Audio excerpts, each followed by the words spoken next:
అప్పిచ్చిన పాపానికి కాకినాడ జిల్లాలో ఇద్దరు బలైపోయారు. సమీప బంధువులైన సూరిబాబు, శ్రీను వద్ద అప్పు తీసుకున్న గంగాధర్ చివరికి ఆ ఇద్దరిని అత్యంత కిరాతకంగా చంపేశాడు. ఆ తర్వాత ఆ మృతదేహాలను బావిలో పడేశాడు. దీంతో సూరిబాబు కుటుంబ ఇంటి పెద్దను కోల్పోయింది. సూరిబాబు ఇద్దరు పిల్లలు అనారోగ్యంతో సతమతమవుతున్నారు.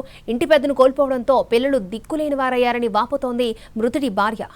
పాలు తీసుకొస్తానని వెళ్లిన తన భర్తను విగతజీవిగా చూస్తానని అనుకోలేదని వాపోతోంది సూరిబాబు భార్య. తాము అనాథలం అయ్యామని ఎలా బతకాలంటూ విలిపిస్తోంది. మరింత సమాచారాన్ని మా ప్రతినిధి సాయి సుధీర్ అందిస్తారు. అప్పిచ్చిన పాపానికి రెండు కుటుంబాలను అన్యాయం చేశాడు గంగాధర్ అనే వ్యక్తి. శ్రీను, సూరిబాబు అనే ఇద్దరు సమీప బంధువులు అవుతారు. ఇద్దరిని కూడా అతి కిరాతకంగా చంపేసింది. దాంతో వాళ్ళ కుటుంబ సభ్యులు కన్నీరు మున్నీరుగా వెలిపిస్తున్నారు. ఏ తోడు లేని జీవితాలు అయిపోయినాయి. ప్రస్తుతం ఏదైతే గంగాధర్, అదేవిధంగా సూరిబాబు, శ్రీను ముగ్గురు కూడా ఇదే గ్రామానికి చెందిన వారు, సమీప బంధువులు అవుతారు. అప్పు తీసుకున్నాడు వీళ్ళిద్దరి దగ్గర. అప్పు తీసుకుని ఆ అప్పుకు సంబంధించి మాట్లాడడానికి రావాలని పొలంలో అతి కిరాతకంగా చంపి వాళ్ళని బావిలో పడేసిన పరిస్థితి. ప్రస్తుతం ఈ కుటుంబ సభ్యులందరూ కూడా ఎవరూ లేని దిక్కులేని వాళ్ళు అయిపోయిన పరిస్థితి. కన్నీరు మున్నీరు వెళ్ళిపోతున్నారు. ఎందుకంటే అదే రోజు కొద్ది గంటల ముందే తమ ఇంటి దగ్గర ఉన్న ఇంటి పెద్ద ఒక్కసారిగా ఇంట్లోంచి వెళ్ళడం, నిమిషాల వ్యవధిలో చనిపోవడం జరిగింది. ప్రస్తుతం వాళ్ళ కుటుంబ సభ్యులు ఉన్నారు. అసలు ఏం జరిగిందమ్మా రోజు, ఏం జరిగింది? 7:30 పాలు తేడానికి వెళ్ళాడండి, ఇంక రాలేదండి. చెప్పాడా గంగాధర్ రమ్మన్నాడు? నాకేం చెప్పలేదండి. ఫోన్ వస్తే పోయి నాకేం చెప్పలేదండి.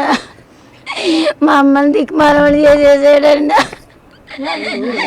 మాకు ఉండడానికి ఇల్లు కూడా లేకుండా ఉందండి. నేను అందుకోలో తిరుగుతాను. నా బిడ్డలు పెట్టుకుని, నా బిడ్డలన్నా గట్టి బిడ్డలు కాదమ్మా. నా కూతురు కూడా నేర్చుకోండి. ఎక్కడ వైశాఖలు దాకా తెప్పుకొని తీసుకోవచ్చు. ఇలాగైపోతారు కోలేదు. ఎప్పుడైనా మాట్లాడారా మీతో? ఆయనకి అప్పు ఇప్పించాను కానీ లేకపోతే ఇంట్లో ఇలాంటి ఎప్పుడు ఏం మాట్లాడలేదండి. ఎప్పుడు అలాంటి విషయాలు రాలేదు. పాలకి వెళ్ళాడు, వస్తాడనుకున్నాను అంతే. కానీ ఏం జరిగిందో ఏటో నాకే తెల్లండి. తెల్లవాళ్ళు పడుకోకుండా అలా చూసానండి. పోలీసులు వస్తే ఏమండి మా ఆయన కనపడతలేదు, ఎదగరా అన్న. మీకెంతమంది పిల్లలమ్మా? తోలడు సూరిబాబు అంటే ఎవరన్నారా? నేనే అన్నా. ఫోన్ చేస్తే స్విచ్ ఆఫ్ అని వచ్చింది. ఫోన్లు కూడా పని చేయలేదు. 4 రోజులు పట్టించి లేను. మా అమ్మమ్మ వాళ్ళ ఇంటికి వెళ్ళాను. మా నాన్న మామూలుగా ఫోన్లో మాట్లాడితే తిన్నావా అని మాత్రమే అడిగాడు. అంతకు మించి ఏం మాట్లాడలేదు.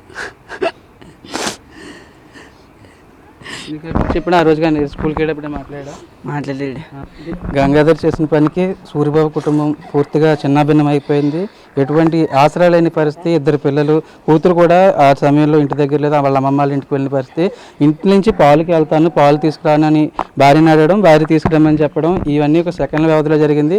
కానీ ముందుగానే ప్లాన్ చేసుకున్న గంగాధర్ ఒక పథకం ప్రకారం సూరిబాబుని కానీ శ్రీని కానీ అతి కిరాతకంగా చంపేయడం జరిగింది. దాంతో వాళ్ళ కుటుంబ సభ్యులన్నీ కూడా, రెండు కుటుంబాలు కూడా చిన్నాభిన్నం అయిపోయింది. 2 కుటుంబాలకి సంబంధించిన పిల్లలు కూడా తండ్రి లేని వారిని అనాథలు అయిపోయిన పరిస్థితి. ఎందుకంటే ఒక అప్పు ఇచ్చిన పాపానికి ముగ్గురు కూడా బంధుత్వాలు ఉన్నాయి, అదేవిధంగా సమీప బంధువులు. కాబట్టి ఒక అప్పు ఇచ్చిన పాపానికి ఈ విధంగా కక్ష పెంచుకుని, అదేవిధంగా దానికి సంబంధించి వెనకాల ఎటువంటి హిస్టరీ ఉన్నప్పటికీ కూడా అతి కిరాతకంగా ఇద్దరిని చంపాలని ప్లాన్ చేశాడు. దానికి తగ్గట్లుగానే చంపాడు. కానీ వాళ్ళ కుటుంబాలు మాత్రం దిక్కులేనివి అయిపోయాయి. ఇంటి పెద్దను కోల్పోవడంతో వాళ్ళు ఎటు వెళ్ళాలో, ఎలా ఉండాలో తెలియని పరిస్థితి ఏర్పడింది. ప్రకాష్తో సాయి సుధీర్, NTV, తాటిపత్రి నుంచి.